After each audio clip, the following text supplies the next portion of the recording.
오늘 하나님께서 우리에게 주신 말씀은 사도행전 20장 22절에서 24절 말씀을 근거로 전도자 바울이라는 제목으로 하나님 말씀 증거하도록 하겠습니다.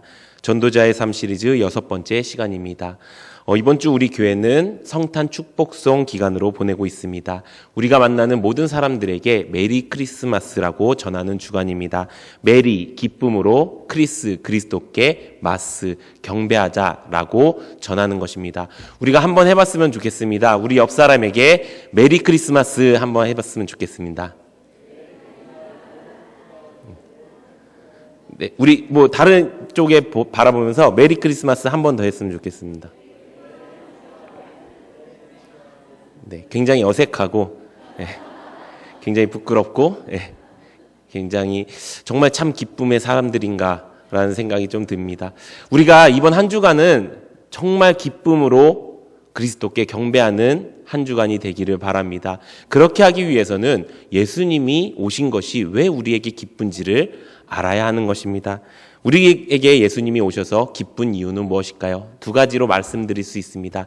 첫 번째는 먼저 우리의 죄를 사해 주러 오셨기 때문입니다. 우리는 하나님께서 지으신 존재입니다. 하지만 죄로 인해서 하나님과 단절이 되었습니다. 그리고 천국 갈 수 있었던 존재였는데 죄로 인해서 지옥 갈 수밖에 없는 운명이 되었습니다.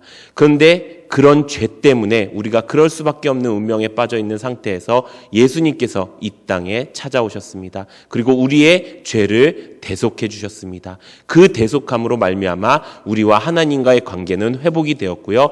지옥 갈 수밖에 없는 우리의 운명은 천국을 소망할 수 있는 운명이 되었다는 것입니다. 절대 절망이 절대 소망으로 바뀐 것입니다. 그래서 우리는 예수님이 오신 날이 우리 인생의 가장 기쁜 날이 되는 줄로 믿습니다. 두 번째, 예수님이 우리 가운데 오셔서 기쁜 이유는요, 우리의 주인 되시고 우리의 구원자가 되어주셨기 때문입니다. 예수님은 이 땅에 오셔서 십자가에 못 박히고 달려서 돌아가시고 끝이 아니었습니다. 3일 만에 부활하시고 그 부활하신 예수님이 지금도 살아계셔서 우리 가운데 역사하셔서 우리의 주인 되시고 구세주가 되어주신다는 것입니다.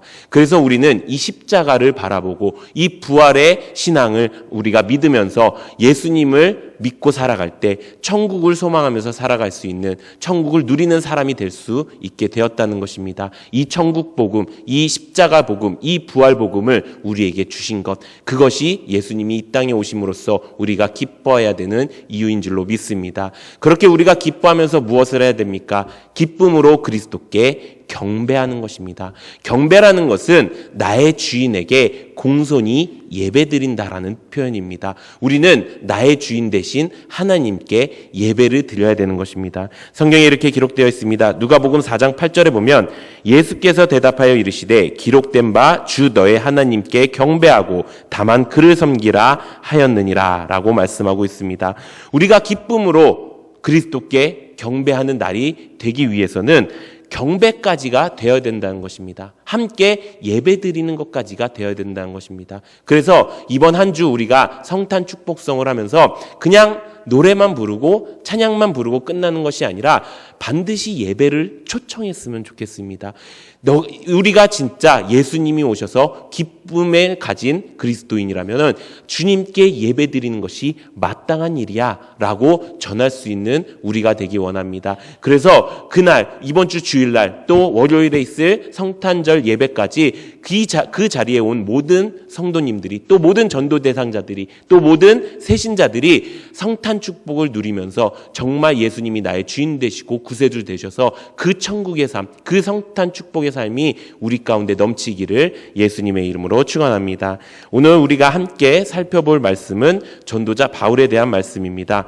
이 10월부터 전도자의 삶 시리즈를 시작했는데요. 벌써 6번째 시간이 되었습니다. 그동안 우리는 성경 인물들의 삶을 살펴보면서 우리가 어떻게 전도자의 삶을 살아야 될지 알게 되었습니다. 가장 먼저 요나의 말씀을 통해서 내 안에 있는 불순종을 제거해야 우리는 전도자가 될 수 있음을 깨닫게 되었습니다. 또 빌립 집사의 말씀을 통해서 우리가 모여있을 땐 양육받고 흩어져서는 그냥 세상 사람처럼 사는 것이 아니라 흩어져서는 하나님의 복음을 전파해야 된다는 것을 우리가 알게 되었습니다. 또 아볼로의 말씀을 통해서 성경 하나에만 능통한다고 되는 것이 아니라 성경과 성령과 교회가 온전히 합해져야 우리가 온전한 전도자로 승리하면서 살 수 있다는 것을 우리가 깨닫게 되었습니다. 또 사마리아 여인 말씀을 통해서 내가 지식적으로 알고 있는 예수를 전하는 것이 아니라 매일매일 내가 만나고 있는 그 예수님을 전해야 되는 것을 우리가 알게 되었습니다. 또 지난주 말씀 신라의 말씀을 통해서 우리를 교회로 불러주신 이유, 우리에게 전도의 동역자로 세워주신 이유, 우리가 전도의 믿음직스러운 동역자가 되고 또 좋은 성품을 가진 동역자가 되어서 끝까지 그 전도의 길을 함께 가는 것이 진짜 전도자의 삶이라는 것을 우리가 알게 되었습니다. 우리가 이렇게 알게 되었는데 이 삶이 진짜 우리의 삶이 되기를 소망합니다. 이 말씀이 단지 성경 안에 있는 인물들의 사건이 아니라 지금 우리의 성도님들의 삶의 사건이 되기를 바랍니다. 이들로 인해서 그 성경 안에 있는 인물들을 인해서 많은 사람들이 예수를 믿었던 것처럼 교회가 세워진 것처럼 복음이 전파된 것처럼 지금 우리의 삶 가운데서도 내가 아는 모든 사람들이 예수를 믿고 내가 아는 모든 사람들에게 복음을 전하고 교회가 다시 세워지고 바르게 세워지는 이 역사가 우리 가운데 나타나기를 예수님의 이름으로 축원합니다. 오늘은 그 6번째 시간으로 성경상에서 예수님 다음으로 가장 멋진 전도자의 삶을 살았던 바울에 대해서 함께 나눠보고자 합니다. 사실 전도하면 바울이란 말이 나올 수 있을 정도로 바울은 전도에 대해서 굉장히 유명한 사람이지요. 그래서 바울의 어떤 삶의 모습을 전할까라는 생각으로 많은 고민과 또 많은 묵상과 기도를 했습니다. 그러다가 지금 우리가 가고 있는 길이 무엇입니까? 전도와 양육의 사명을 이루며 살자라는 것입니다. 그래서 바울의 전도자의 사명은 무엇이었는지를 우리가 아는 시간을 갖기 원합니다. 그렇게 주신 말씀이 바로 오늘 본문 말씀의 내용입니다. 우리 사도행전 20장 24절 함께 읽어보도록 하겠습니다. 시작! 내가 달려갈 길과 주 예수께 받은 사명 곧 하나님의 은혜의 복음을 증언하는 일을 마치려 하면은 나의 생명조차 조금도 귀한 것으로 여기지 아니하노라. 아멘. 오늘 본문 말씀은 이 바울이 자신이 가지고 있었던 전도의 사명을 아주 잘 드러내는 말씀입니다. 바울의 인생 가운데 가장 중요한 것 무엇이었습니까? 주 예수께 받은 사명, 곧 복음을 증거하는 일, 전도하는 사역에 가장 큰 사명을 갖고 있었다라는 것입니다. 그래서 바울은 이 전도에 대한 사명감으로 평생을 살게 되었습니다. 이 사명감이 바울에게는 바울을 위대한 전도자로 만들 수 있는 사람으로 만들어졌다는 것입니다. 우리가 이 바울의 사명감을 배우기 원합니다. 그래서 우리가 어떻게 하면 이 전도의 사명감을 가지고 내 삶이 바울과 같이 하나님의 역사가 나타나고 내 주변이 하나님의 복음으로 가득 차질 수 있는 삶이 될 수 있도록 우리가 결단하는 은혜가 있기를 바랍니다. 그런데 먼저 그것을 알기 위해서 우리가 쓰는 용어들을 좀 정리할 필요가 있습니다. 우리가 사명에 대해서 이야기할 때 같이 쓰는 단어가 있습니다. 바로 소명입니다. 많은 분들이 이 사명과 소명의 차이를 조금 모르고 헷갈리는 경우가 있습니다. 그래서 이것을 좀 짚고 넘어갈 텐데요. 먼저 소명이라는 말은 하나님이 우리를 부르신 것을 소명이라고 말하는 것입니다. 그래서 소명을 영어로 하면 콜링입니다. 하나님께서 우리를 불러주신 것입니다. 무엇으로 불러주셨어요? 하나님의 백성으로 불러주셨고요. 세중앙교회 성도로 불러주신 것입니다. 이것을 소명이라고 합니다. 그리고 이 불러주신 이 자리에서 내가 해야 하는 일, 그것을 사명이라고 이야기합니다. 그래서 사명은 영어로 미션이라고 이야기합니다. 하나님께서 우리를 부르신 목적이라는 뜻입니다. 성경의 사명을 이렇게 말씀하고 있습니다. 마태복음 28장 18절에서 20절 우리 함께 읽어보도록 하겠습니다. 시작! 예수께서 나와 말씀하여 이르시되 하늘과 땅의 모든 권세를 내게 주셨으니 그러므로 너희는 가서 모든 민족을 제자로 삼아 아버지와 아들과 성령의 이름으로 침례를 베풀고 분부한 모든 것을 가르쳐 지키게 하라. 볼지어다 내가 세상 끝날까지 너희와 항상 함께 있으리라 하시니라. 아멘. 이 말씀은 성경에서 대사명이라고 불리는 말씀입니다. 우리 인생 가운데 가장 큰 사명이라는 것입니다. 한마디로 정리한다면 하나님께서 주신 소명에 따라 우리는 하나님의 백성이 되었고 세종학교의 성도가 되었습니다. 그리고 부르신 그 자리에서 우리는 이 복음의 사명을 이루며 살아가는 것입니다. 하나님의 백성의 사명이 무엇입니까? 하나님의 복음을 전하는 일에 우리가 전심전력을 하면서 살아가는 것입니다. 근데 여기서 끝나는 것이 아닙니다. 제가 아까 바울의 사명을 이야기할 때 사명감이라는 이야기를 했습니다. 한 가지 단어가 더 있다는 것입니다. 바로 사명감입니다. 하나님의 백성의 소명을 받아서 하나님의 백성의 사명을 알게 되었습니다. 근데 거기서 끝나는 것이 아니라 이 사명감이 있어야 우리는 전도자가 될 수 있다는 것입니다. 그 사명감이 무엇이냐? 그것은 그 일을, 이 전도, 복음 전하는 일을 내 삶의 실제적인 가장 우선순위로 여기고 그것을 위해 내 마음을 그것으로 가득 채우고 전심전력 달려가는 것, 그것을 사명감이 있다라고 말하는 것입니다. 우리 삶의 전도가 되지 않는 이유, 혹은 우리 삶이 전도자의 삶이 잘 되지 않는 이유는 어쩌면 사명까지는 알고 있는데 내 삶이 사명감으로 살지 않고 있기 때문일 수 있다는 것입니다.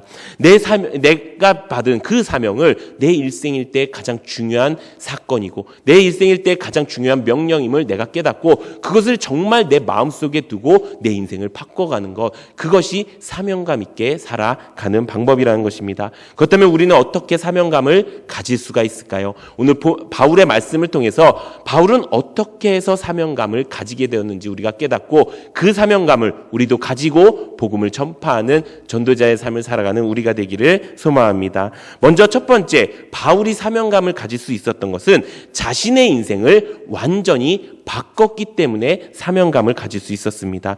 바울은 원래 사울이라는 이름의 사람이었습니다. 사울이라는 이름의 뜻은 큰 자라는 뜻이고요. 유대인 중에 유대인이었고 바리새인들 중에서 율법을 가장 잘 지키는 사람이었습니다. 심지어는 학식까지 풍부해서 그 당시에 가장 유명했던 가말리엘이라는 그 랍비의 제자이기도 했습니다. 그렇게 율법적으로 완벽한 사람이었습니다. 그러니 율법대로 하지 않는 이 예수님을 믿는 사람들이 눈의 가시였습니다. 이 예수님 자체를 하나님을 방해하는 세력, 존재라고 생각을 했고 그 예수님을 믿는 사람들을 핍박하고 죽이고 멸절시키는 것이 그 바울이 가지고 있는 삶의 사명이라고 생각하면서 살았던 것입니다. 그런데 어느 날 그런 사울이 예수님을 만나게 됩니다. 우리 사도행전 9장 1절에서 5절 함께 읽어보도록 하겠습니다. 시작. 사울이 주의 제자들에 대하여 여전히 위협과 살기가 등등하여 대제사장에게 가서 다메섹 여러 회당에게 가져갈 공문을 청하니 이는 만일 그 도를 따르는 사람을 만나면 남녀를 막론하고 결박하여 예루살렘으로 잡아오려 함이라. 사울이 길을 가다가 다메섹에 가까이 이르더니 호련히 하늘로부터 빛이 그를 들러 비추는지라. 땅에 엎드려져 들음에 소리가 있어 이르시되 사울아 사울아 내가 어찌하여 나를 박해하느냐 하시거늘 대답하되 주여 누구시니까 이르시되 나는 내가 박해하는 예수라. 아멘. 예수를 박해하고 교회를 핍박했던 이 청년 사울은 예수님을 만나게 되었고 그 예수님을 만난 뒤에 자신이 누구를 핍박했고 자신이 누구를 박해했는지 완전히 깨닫게 되었습니다. 그리고 예수님을 믿게 되었습니다. 예수님을 믿고 난 뒤에 어떻게 했습니까? 자신이 살고 있던 모든 생을 완전히 뒤바꿔 버렸다는 것입니다. 전에는 예수님을 믿는 사람들을 죽이는 것을 사명으로 살았다면 이제는 예수님의 복음을 전하는 것을 사명으로 바꾸어 살았다는 것입니다. 삶의 방향, 삶의 목표, 삶의 관점까지도 완벽하게 다 바꾸어 놨다는 것입니다. 그렇게 바꾼 바울을 예수님께서는 복음을 전하기 위해 택한 나의 그릇이다라고 말씀하신 것입니다. 우리 사도행전 9장 15절 16절 함께 읽어보도록 하겠습니다. 시작. 주께서 이르시되 가라. 이 사람은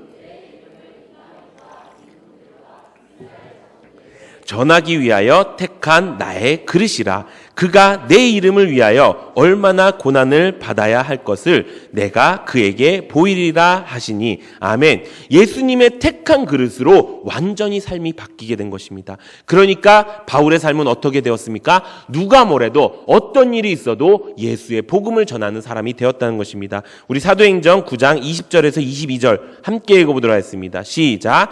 즉시로 각 회당에서 예수가 하나님의 아들이심을 전파하니 듣는 사람이 다 놀라 말하되 이 사람이 예루살렘에서 이 이름을 부르는 사람을 멸하려던 자가 아니냐. 여기 온 것도 그들을 결박하여 대제사장들에게 끌고 가고자 함이 아니냐 하더라. 사울은 힘을 더 얻어 예수를 그리스도라 증언하여 다메섹에 사는 유대인들을 당혹하게 하니라. 아멘. 바울이 예수님을 만나니 어떻게 됩니까? 자기 인생을 완전히 바꿔버린 거예요. 자기 인생의 방법도, 자기 인생의 생각도, 자기 인생의 말도, 자기 인생의 생각도, 자기 인생의 마음도 다 완전히 바꿔버린 것입니다. 근데 그것을 사람들은 모르지요. 그러니까 당혹하고 경계하기도 합니다. 어떤 사람은 그것을 위협적으로 느끼기도 하고 바울에게 위협을 끼치기도 합니다. 그런데 바울은 아무런 그런 상황에 아무렇게 개의치도 않았습니다. 왜 그렇습니까? 자기 인생의 가장 중요한 것이 무엇인지 깨달았기 때문입니다. 그것이 무엇입니까? 예수님 복음을 전하는 것입니다.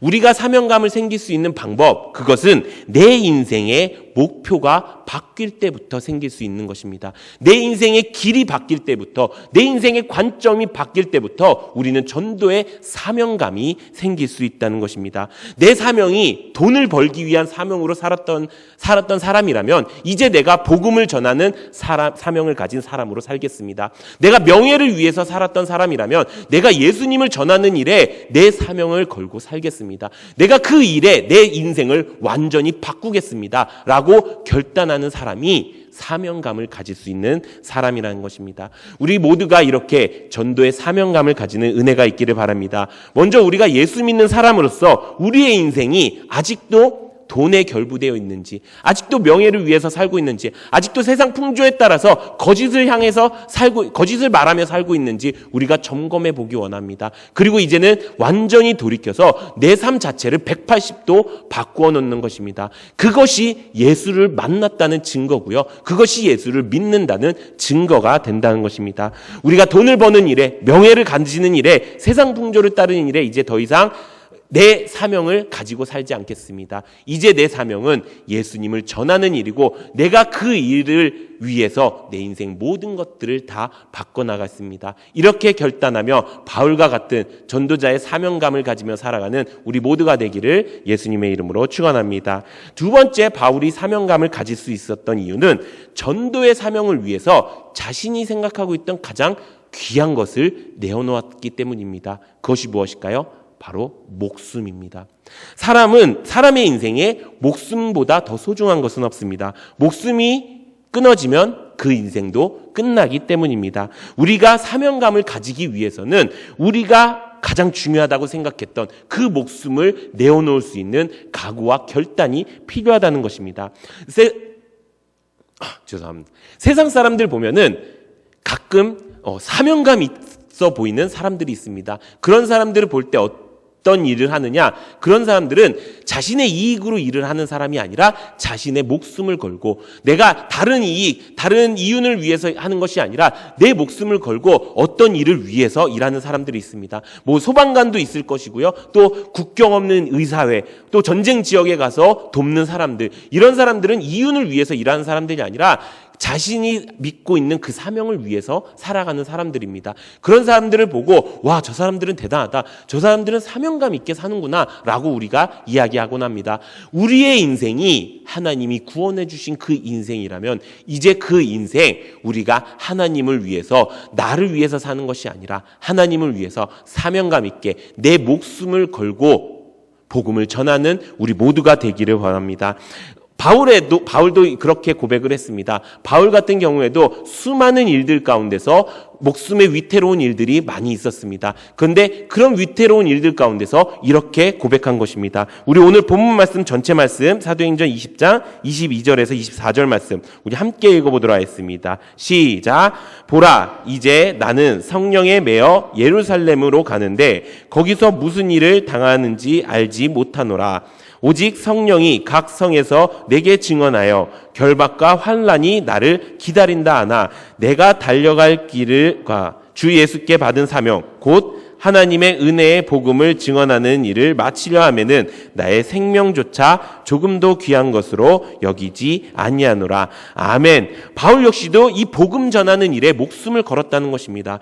바울은 예수님을 만나고 난 뒤 예수님을 전하면서 3번의 전도 여행을 했습니다. 그 전도 여행을 통해서 복음을 듣지 못했던 이방인들이 복음을 듣기 시작했고요. 유럽 지역에 하나님의 복음이 선포되기 시작됐습니다.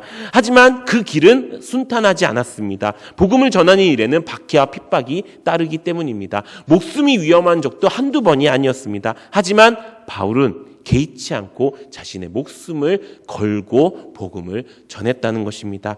그 말씀에 결정이 되는 게 바로 오늘 본문 말씀입니다. 이 본문 말씀의 내용을 보면은 이제 그 선교 여행을 다 마치고 나서 마지막 선교 여행이라고 할 수 있는 예루살렘으로 들어가게 됩니다. 이 예루살렘에 들어가서 무엇을 하느냐?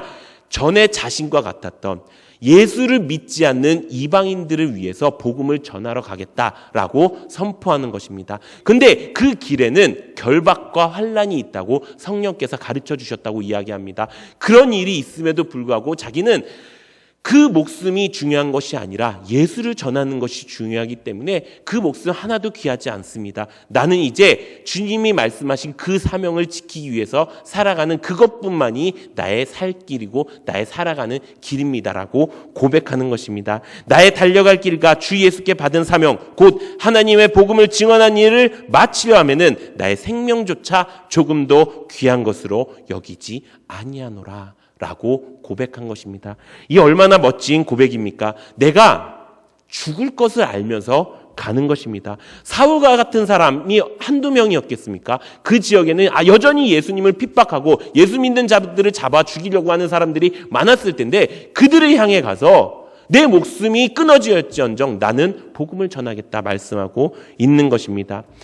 우리가 이 말씀을 통해서 우리가 무엇을 위해서 살아가고 있는지 점검해 보기 원합니다. 나는 무엇을 위해서 목숨 걸고 살고 있습니까?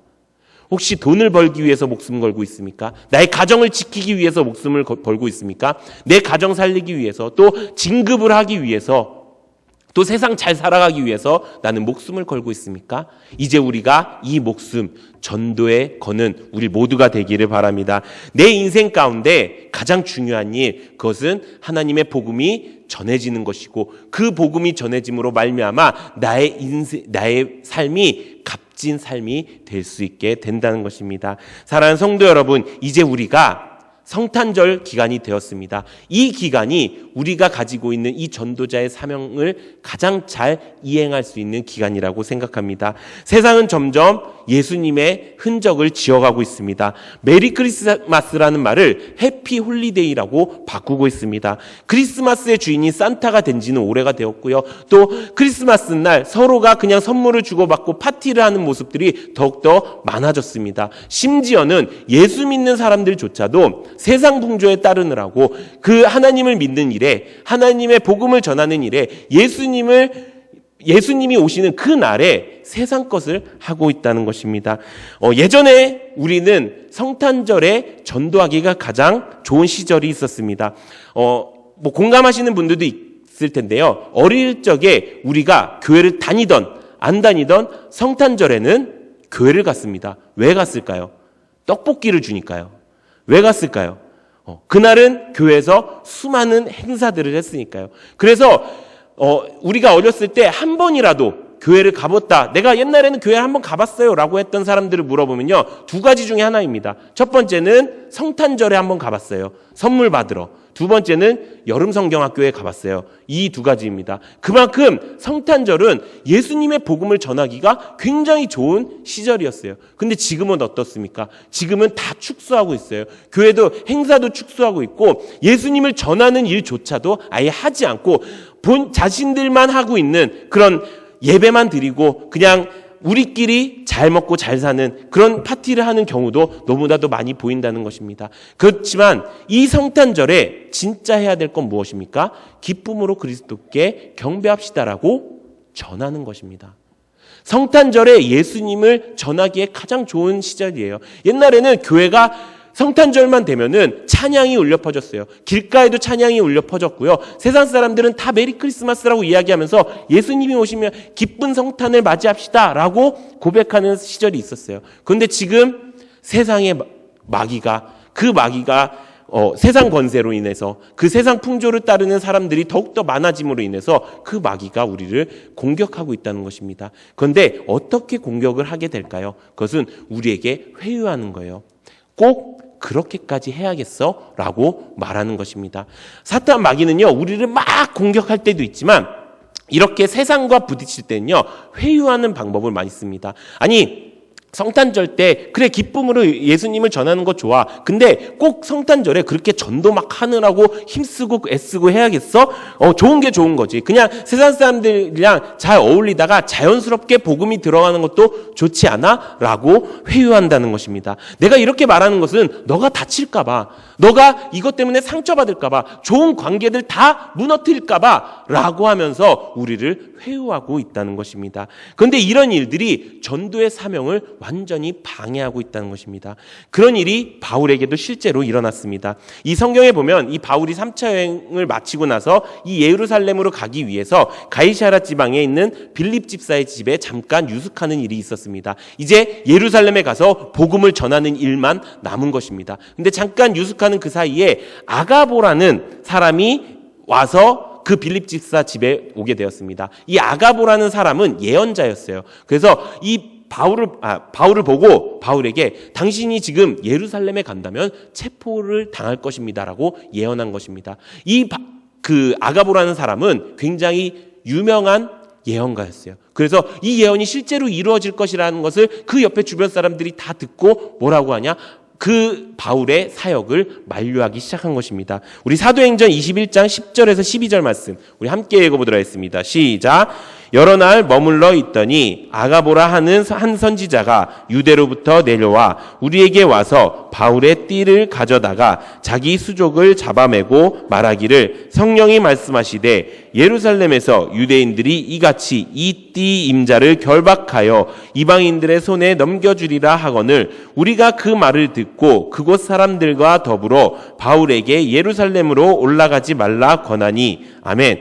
아가보는 굉장히 신뢰가 있는 예언가였어요. 그러다 보니까 이 예언을 들은 사람들이 모두 두려워하면서 이 복음 전하는 일에 찾아올 그 위험에 바울을 만류하기 시작합니다. 그런데 바울의 반응은 어땠을까요? 우리 그 다음 절 사도행전 21장 13절 함께 읽어보도록 하겠습니다. 시작.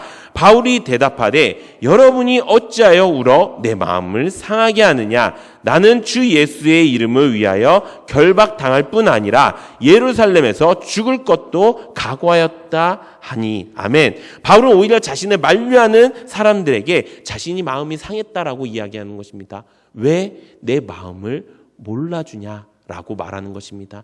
사랑하는 성도 여러분, 이 땅, 이 마지막 시대에 우리가 해야 될 것, 복음을 전하는 일입니다. 그리고 이 성탄절 이 주간에 하나님의 복음을 전하기 가장 좋은 주간입니다. 그런데 사람들은 왜 그렇게까지 해? 왜 그렇게까지 힘을 써? 라고 이야기합니다. 그런 사람들에게 우리가 어찌하여 우리가 복음을 전하지 않을 수가 있느냐? 나에게 어찌하여 그렇게 이야기하느냐? 나는 이 복음 전하는 일이 내 인생의 가장 중요한 일이고 내 인생의 목숨을 걸 일이야 라고 말하는 것입니다. 사랑하는 성도 여러분, 우리가 이런 바울의 사명감을 가지고 전도하는 우리 모두가 되기를 바랍니다. 사랑하는 성도 여러분, 이제 우리가 바울처럼 전도하는 전도자의 삶을 살기 원합니다. 먼저 우리의 삶이 하나님의 그 예수님을 전하는 그 전도의 사명을 이루어가기 위해 완전히 바뀌는 삶이 되기 원합니다. 내가 예수님보다 내가 복음을 전하는 일보다 더 중요하게 생각했던 그 모든 것들을 완전히 바꾸시기 바랍니다. 내 인생의 우선순위, 내 인생의 관점, 내 인생의 방향, 내 인생의 길, 그 모든 것들을 완전히 바꿔서 이제는 내가 전도를 위해 살아가는 그 사명감을 가지는 우리 모두가 되기를 바랍니다. 또 우리가 사명감이 무엇인지 알았다면 이제 타협하지 않고 목숨 걸고 나아갔으면 좋겠습니다. 예수님 전하는 일에 적당히는 없습니다. 내가 소중하다고 생각했던, 내가 목숨조차도 아끼지 않았던 그 모든 일들 다 내려놓고 이제 내가 전도에 목숨 걸겠습니다. 내가 전도하는 일에는 그 어떤 회유가 와도, 그 어떤 유혹이 와도, 그 어떤 미혹이 와도 내가 그것을 이기고 내가 이제 전도자의 삶을 살아가겠습니다. 이렇게 결단한 우리가 되기 원합니다. 이제 그 성탄 축복송이 3일이 남았죠. 우리가 웬만하면은 더 많은 사람들에게 성탄 축복송을 했으면 좋겠습니다. 그리고 그들을 우리 교회로 초청하고 예배를 드렸으면 좋겠습니다. 그래서 우리가 먼저 그 큰 기쁨으로 정말 전도자의 사명을 이루면서 살아가면서 우리의 인생이 바뀌고 우리의 사명이 바뀌고 우리의 모든 목숨을 바쳐서 전도할 수 있는 전도자의 삶을 살아가는 우리 모두가 되기를 예수님의 이름으로 축원합니다.